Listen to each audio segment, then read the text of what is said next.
Long before either man had a World Cup trophy to his name, long before the global debates over who was truly the greatest had fully calcified into the cultural phenomenon they'd eventually become, Cristiano Ronaldo and Lionel Messi stepped onto the same pitch wearing their national colors for the very first time.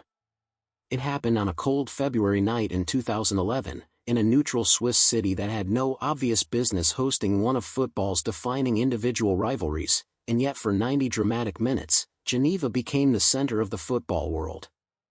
The fixture itself carried significance well beyond the two superstars involved. Argentina and Portugal hadn't played each other since 1972, nearly 4 decades earlier, which meant this wasn't just a showcase for two reigning Ballon d'Or winners, it was a genuinely rare meeting between two footballing nations with almost no recent shared history on the pitch. Both teams were also still finding their footing after disappointing exits at the 2010 World Cup. Argentina were under new manager Sergio Batista, who had taken over from Diego Maradona and was trying to build a more structured identity around his most gifted player, while Portugal were just a few months into Paulo Bento's tenure as he looked to rebuild a side that had underwhelmed in South Africa.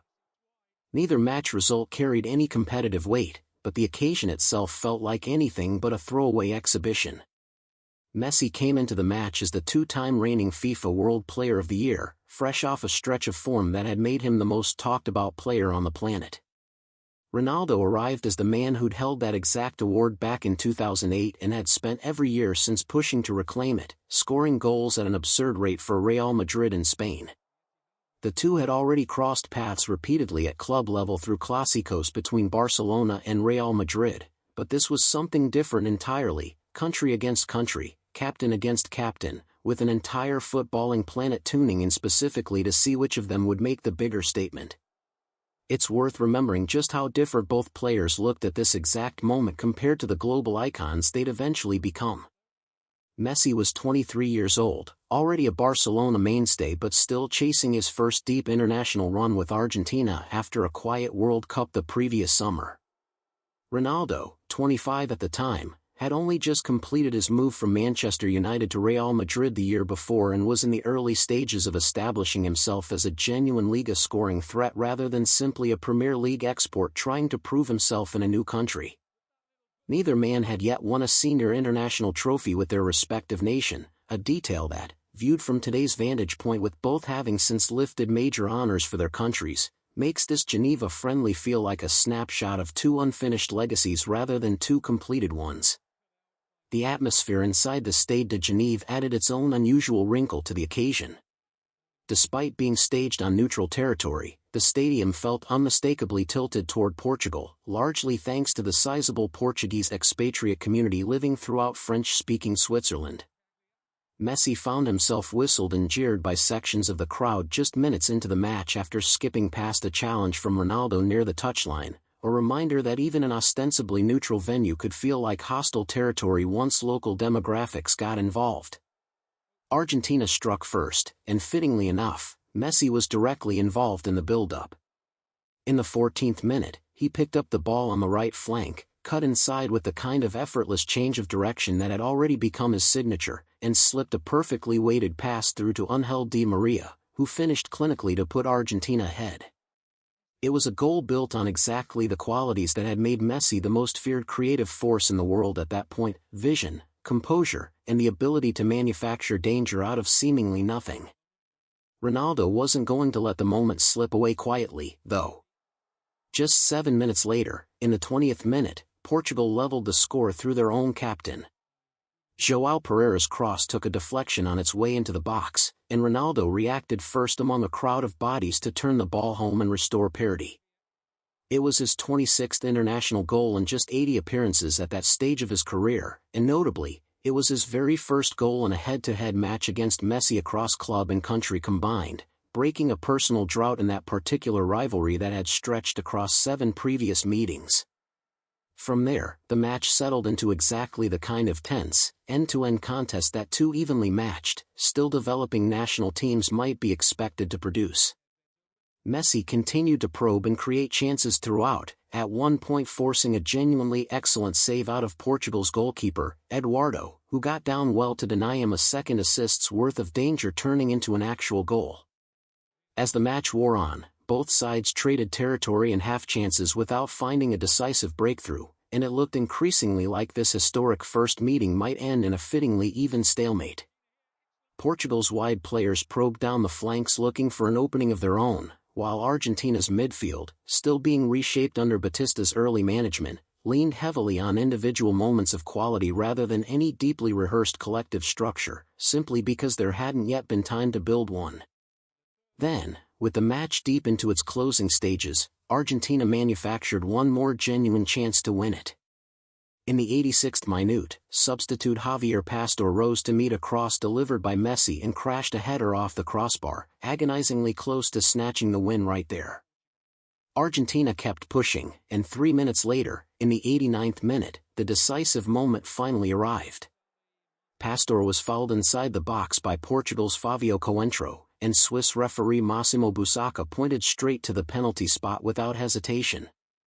Messi stepped up, calm as ever in a moment that would have rattled most players given the stakes and the occasion, and slotted the penalty home to give Argentina a dramatic 2-1 win in the dying seconds of the first-ever international clash between the two greatest players of their generation.